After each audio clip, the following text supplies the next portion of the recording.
Now we play a game. We got Star Wars Unlimited. We got classic Star Wars games. We got old school D&D, independent RPGs, mini painting, Warhammer, of course, tons of other games. But first, we're gonna need some coffee here on Board Barista Productions.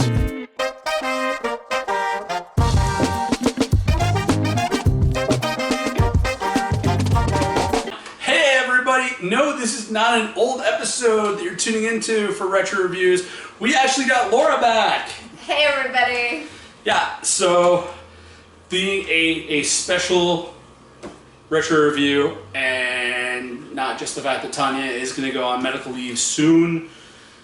She's getting some back surgery done. So Laura has volunteered to come back to retro review. So tonight we're doing Flip.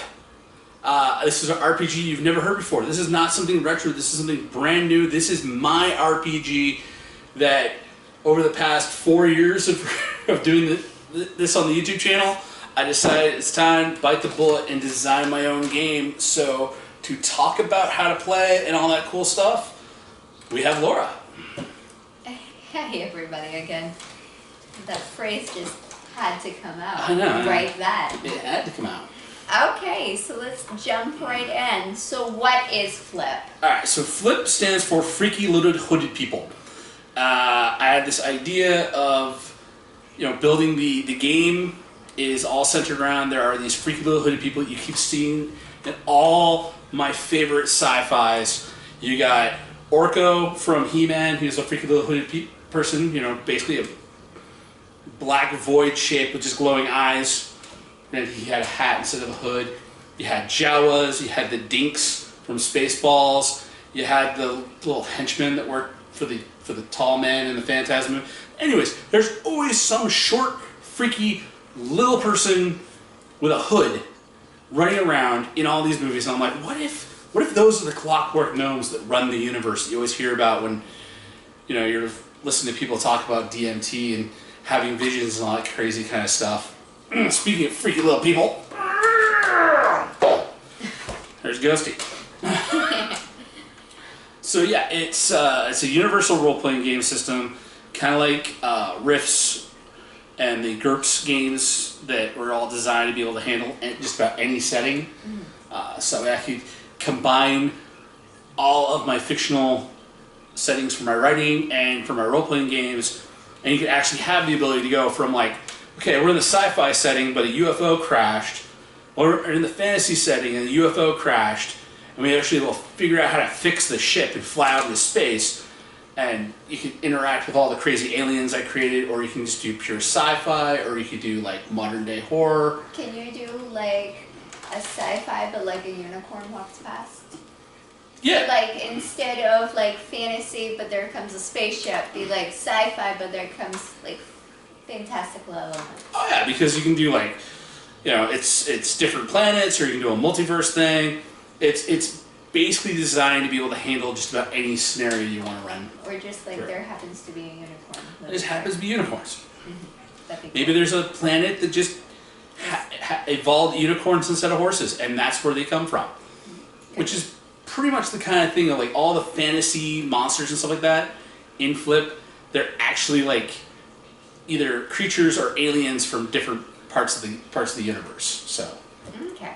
So why Flip? Well, I started to dive into that. I wanted something that was going to be universal, and I could run a D&D style high fantasy game and have those same characters jump over to a modern day setting, or I could have them interact with science fiction elements.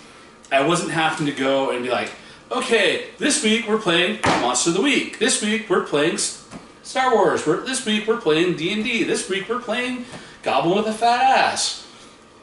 Or Ninja Burger. Or Index Card RPG. Or all the plethora of books to have to go and try to do my own conversions and be like, okay, I'm going to port this system over to here. It's like, no, I did all that. It's all here. It's all in one book. My goal is to have something that's like this size and have almost everything in like a big omnibus. Oh. Okay, that's cool. So what are like the basic rules? The basic rules. So I didn't want to go with a D20 type system like D&D or Index Card RPG or any of the D20 systems are basically like clones of the old versions of D&D or stuff like that. I wanted to go with something where if you just downloaded the PDF, you've never played a role-playing game before, chances are in your house, if you've got games, you've got tons of six-sided dice rolling around. Plus, you know, Star Wars RPG will always be my favorite. So this game is a D6 clone with some updates and revisions. So I used some of the basic rules from the D6 system, where you're going to have your six-sided dice, you're going to have the wild die, so anytime you roll dice, one die needs to be visually distinct from the others. So you're going to have, like, I've got some blue dice and some white die and a white die here. So if I'm going to roll 5 dice, I just grab 4 blues and a white, roll them, and it's a do or do not, pass or fail system. Mm-hmm. So a 4 or higher is a success, a 3 or lower is a failure. So here I rolled a 6, a 5, 3, 2, 1. So I would have had 2 successes and 3 failures. Mm-hmm. Now, if I'm trying to accomplish a task is going to have an effort rating. It's kind of like hit points for the task. So if I'm trying to pick a lock, and the lock is like a 5 difficulty, mm-hmm. well, 5 effort. So I've rolled 2 successes on this turn. On my next turn, I'll still roll my 5 dice again, but I'm looking to try to get 3 successes. I got 2 more successes. So my next turn, all I gotta do is get 1 more success. So you've got 4 total. Yeah, I got 4 total. And because it's a 5. Oh, so I need 5 effort, so I need to roll that 3rd time. Now, if I lucked out and I rolled 4 or higher on all my dice that first time, it would have been like that simple. Oh yeah, I've got this. But now I've rolled, you know, a couple a lot more failures. So it's going to take me some more time to be able to do that. Meanwhile, my friends are fighting off the monster or something else. Now, where the wild die comes into play, like in the Star Wars D6 system and a lot of the other D6 systems that West End Games produce, when you roll a 1, that means that it's a failure, but you'd also cancel out one of your other successes. Oh. So it's kind of like, you know, it's that critical failure. And if you roll a 6, you count that as a success, you grab another white die, another wild die, and roll that and get to add it. Right there, I rolled another 6, so I'll just, you know, roll another die, but it's not a 6, so I stop rolling. As long as you keep getting 6s on the wild die, mm-hmm. it keeps being critical success, you keep adding more dice into it. And part of the reason why I wanted to use that kind of system is because I love rolling fistful of dice to do like big epic stuff. And I liked the effort rate, the efforts from, I got that from Runehammer from the IC RPG. He decided to be like, everything needs to have like, it can't just be like, I do it and it's done. We got to build some dynamic, dramatic tension in here to see, can I get it in one shot? Is it going to hit me a couple of rounds?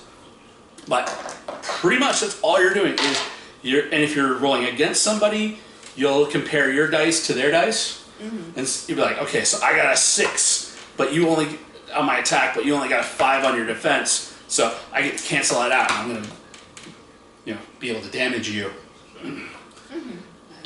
And situations like that. So sometimes you're rolling just to get successes, or rolling against somebody to compare your successes to theirs. Even in combat, like if somebody rolls all 1s but you got all 2s, those are still going to be successes. You did better than they did. Even though you both roll bad, you can still kind of get in there. Again, being a D6 clone, not really a clone. It's like an evolution of the D6 system. We got, just like almost every other role-playing game out there, you've got 6 core attributes. Your stats.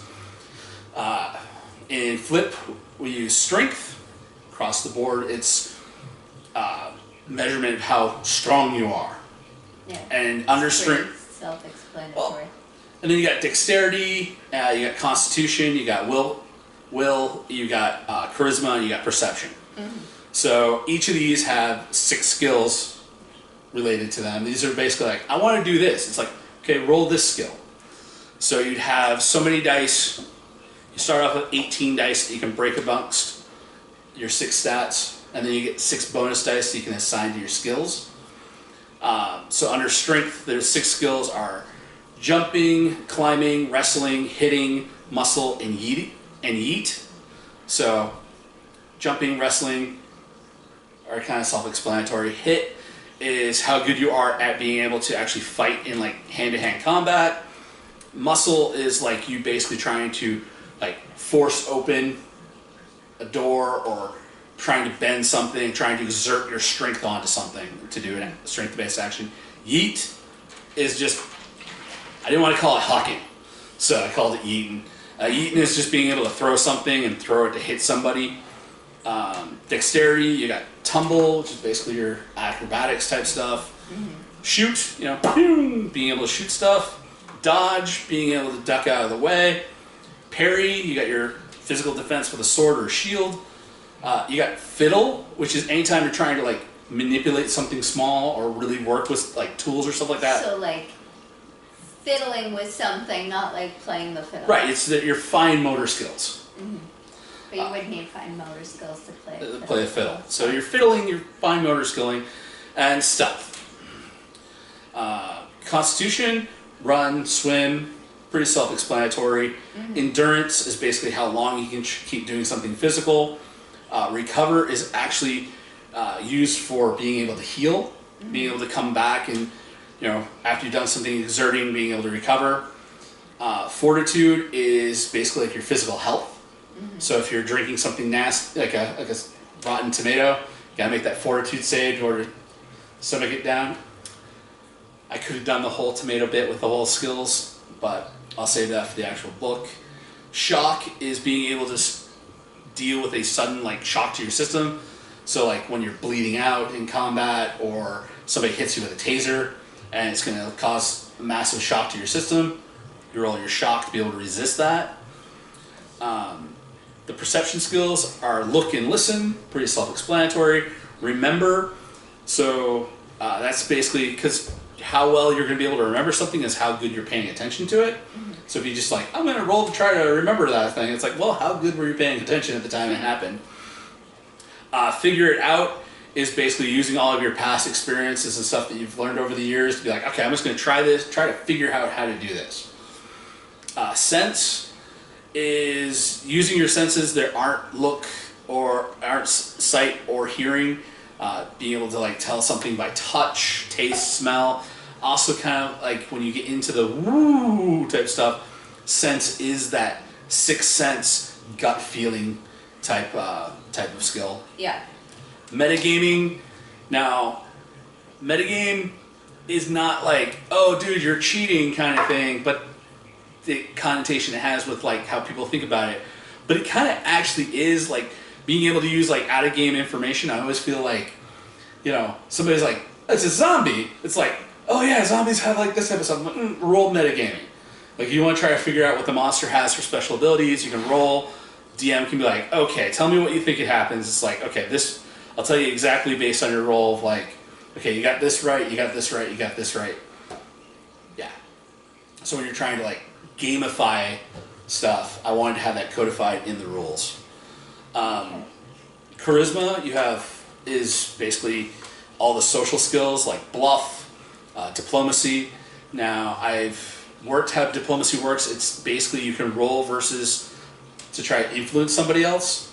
I'm using the old reaction tables from old school D&D where when you come across somebody you roll on those and you can see like how well they like are going to react to you, and you roll your diplomacy to be able to adjust that up and down. And resist is another charisma-based skill. It's how sure of yourself you are, that part of your personality, to be able to resist somebody trying to bluff you or try to use diplomacy to influence you. So that's the defensive charisma skill. Cheerlead is basically you're helping somebody else out. You're giving them the pep talk. You're being a positive influence, giving them some morale boost. Yeah. Perform is performing arts. It's sometimes you're gonna play that fiddle. Like how good did that performance come off, or you're doing a stand-up bit, or you're trying to do something entertaining to distract the people. It's like you're putting on a performance. Yeah. Ego, this is another one of the woo powers, base skills. Basically, it's how your personality can be used to influence. It's almost like a catch-all of like exerting your personality onto something to try to coax an event to happen. So if you're using like you find a spell book somewhere and it's got a charm spell, you're probably going to be using your ego, that force of personality, to work that power through you. Okay.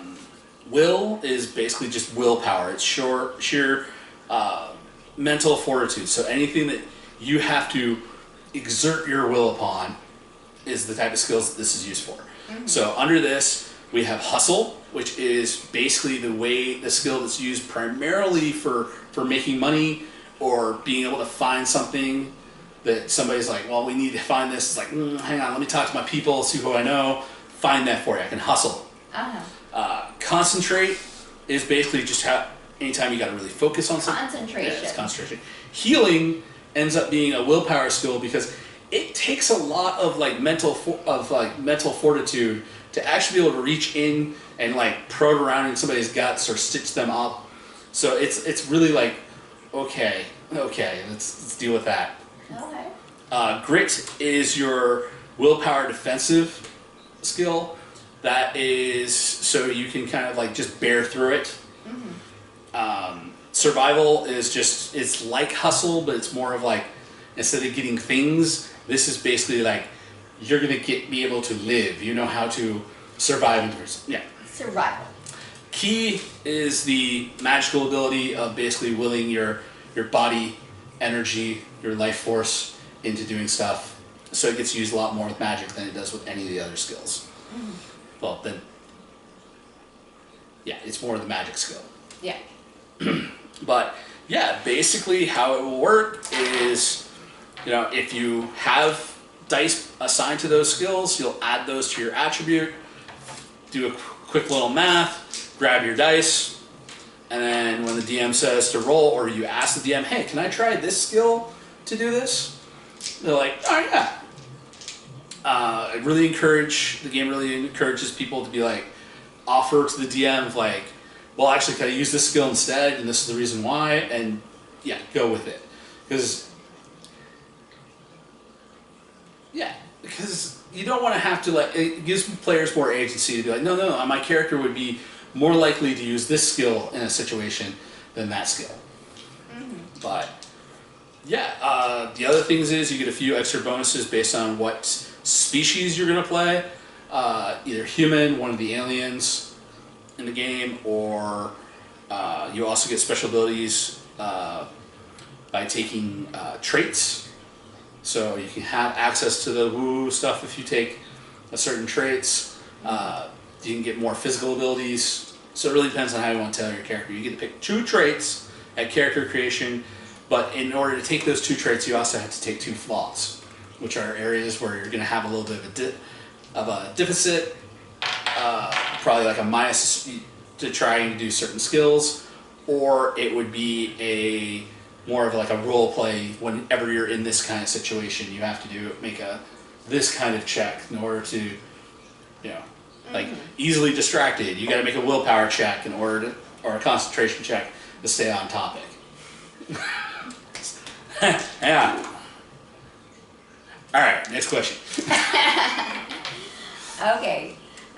So where can you get Flip? All right, so right now Flip is in playtesting mode. I've got a bunch of my friends who I've played D&D with over the years, and a few of their friends, and some people I've known for a little while. They're all getting copies of it to be able to read through and see if they want, try it out with their group, give me some feedbacks, and I'm putting up a link to the download, to download a copy of the working draft up on the Patreon account. So I know I haven't posted anything on Patreon for a while, but there will be a tagged link to it. If you join the Patreon, you can join the Patreon as low as $1 a month just send $1 to help me out with working on the game, and we'll give you access. Plan on rolling out a Discord server by the end of this month, so you'll have being part of the Patreon. You'll have access to the Board Barista Discord, which will have a channel for talking about Flip. All in there. I'm just in the process of getting it set up right now, so yeah, if you just want to give me $1, you can get access to the rules, and we'll try to work out something cool for Patreon members once we get ready to go to publication, however we decide to go. It goes to publication. That's in the future. That's in the future, but right now you can just be part of the playtest beta testing group. Okay, that's cool. So who are the characters in Flip? So the characters in Flip, is part of. To describe the characters in Flip, I got to describe a lot of the inspiration behind Flip, the type of monsters and aliens and stuff like that I'm putting into the game. I'm a big fan of 80s sci-fi movies. I backed Tales from In Search of Tomorrow, which is a 4.5-hour documentary on almost every single 80s sci-fi movie that ever came out. There's going to be references to a lot of 80s sci-fi in the monster, the alien bestiary section of the book. There's going to be a lot of references to some of my favorite science fiction stories that I've read over the years. I'm a big fan of 50s sci-fi. So the heroes are kind of the same kind of heroes you'd see in those 80s sci-fi movies. They are the plucky underdogs, how did I put it in here? I put it as the misfits, outcast, and bums, because, of course, Dave Lister from Red Dwarf is one of my favorite sci-fi characters of all time. It's not... You're not going to be playing, like, military special forces or, like, the Men in Black or anybody who actually is, like, paid for a living to deal with aliens and monsters like that. You are just pretty much some random person who one night looked up in the night sky, a UFO came down, the aliens started your life story and went, dude, your life sucks, why don't you hop in with us? We could use an extra pair of hands on the ship, or you are, some... Greatness has been thrust upon them. Greatness has been thrust upon them. Rather than being born great. Exactly. So it's the whole thing of, like, this is... You're gonna be a nobody, but you're going to make your own story, and it is going to be epic. Like I said, you can play as humans, you can play as Fondorians, which are basically my version of cat people. There's the... you can be a kitty. There's Nikos, which are the dog people. There are the flips. You can play as a freaky little hooded person. You can play as a powered down version of one of those. The other race that I put in there is the Hookahs, which is, if you've ever read the Hookah stories by Paul Anderson, you'll know what we're talking about. Really good book. But the actual title of it is The Sound and the Furry, if you're looking for it. It's a really good book to read. Very cute. But if you've ever seen the movie Ted, with the teddy bear that comes to life, these are alien teddy bears who are completely off the wall, like pop culture and classic literature obsessed beings. Changing up a little bit, making them more of a balance between like Paul's original vision and the Ted character. So yes, you can basically play as an intelligent Ewok or a magical space Jawa as the options. So it's crazy shenanigans all the way through. Planning on having a few other aliens. There are going to be basically versions of elves, dwarfs, your classic sci-fi, your classic fantasy aliens done up as sci-fi. So. Okay, so what are the settings of Flip? So the settings of Flip, the ones that I'm working on right now are based off of some of the short stories and novels that I've been working on over the years. Still haven't gotten those published. But we have Nexus, which is the high fantasy version. basically mine and Josh, if you remember. Well, you haven't actually officially met Josh, but he was one of the guys that was in the mask on the Spandex Squadron. But anyways, me and Josh have a shared D&D world. I want to make that be the high fantasy setting for Flip. We have the Bedfleas universe, which is a modern-day fantasy version of setting a story with vampires, werewolves, goblins, and all that stuff in modern day. And then the United Nations Earth is my core. It's kind of like the core setting for Flip. When we launch, it's going to be United Nations Earth. This is where aliens are real. Roswell started. The government's been capturing crash ships since Roswell. There was a great war in space back before the Younger Dryas between the humans that had colonized the whole solar system and some alien space lizards. So lizard people are trying to destroy the Earth. All those conspiracy theories you hear on like the Y-Files and the Joe Rogan podcast, yeah, it's all true. And we've just been basically left here as like a nature preserve while the rest of the human race has been out in space fighting the space lizards and leaving Earth all protected and isolated. But every once in a while, some aliens come down and abduct some people, and you go on a crazy adventure with them. I think that question right there is the last one you got on the list. Yes. So how is Flip different? So the main thing that separates Flip from a lot of other role-playing games is there's no intelligence score. I have worked to basically take intelligence, knowledge, out of being one skill because I don't feel like you can quantify knowledge into game mechanics as a catch-all. You know this. That's why I wanted to do Perception has Figure It Out, which is where you're using past knowledge to try to solve a new problem. And it also has, Remember. You also have Concentrate is used as a studying skill. So you can be like, I'm going to learn how to do this. I'm going to concentrate or I'm going to hustle to just grab the things I need and be able to learn how to do this instead of experimenting, figuring it out, or trying to be like, wait, somebody told me that one time in 3rd grade. Hang on. Let me try to get 10 successes here trying to remember this thing. Mm-hmm. The other way that it's different, I know I'm looking at my notes just to remind myself.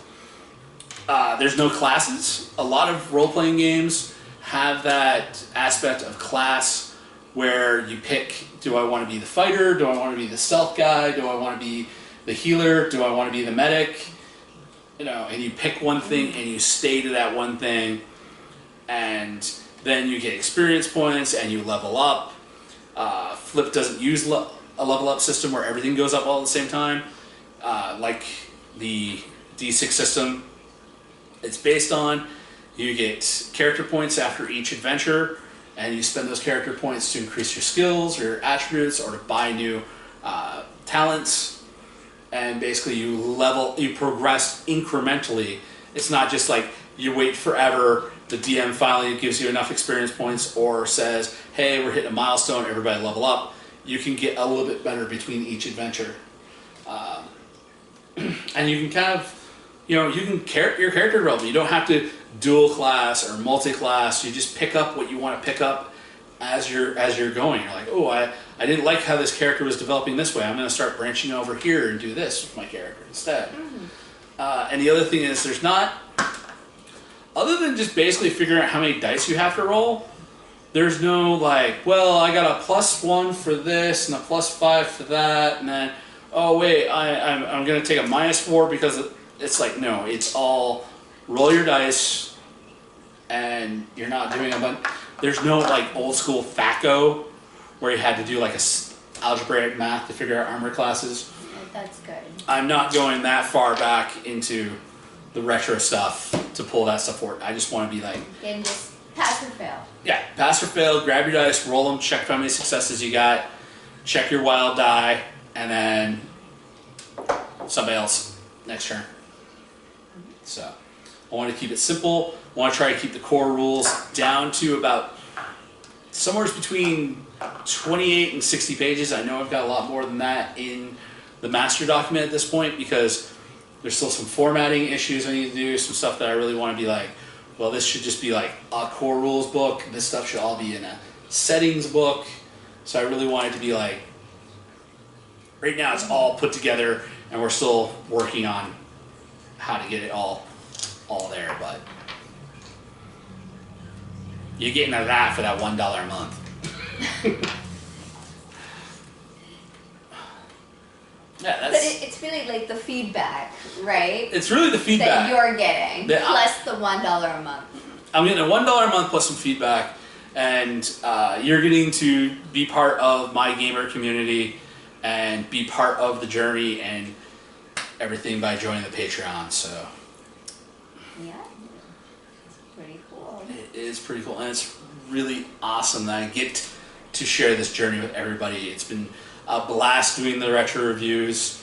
I think we got enough content to ride us out to the end of the year, and then sadly I think retro reviews is going to go bye-bye, and I think I want to spend a lot more time talking about RPG philosophy. So it's a sad thing to say that retro reviews is going away, but something else will something else is taking its place, and something else is starting in the process. So that's all I've got. Life is change. Life is change. But Tanya is going to be back next week to talk about her reactions and thoughts about Flip. So don't forget to subscribe and like this, share this, help let people know that there is a new role-playing game coming to the market in the near future. And we'll see you next time. Okay, bye everybody. Peace.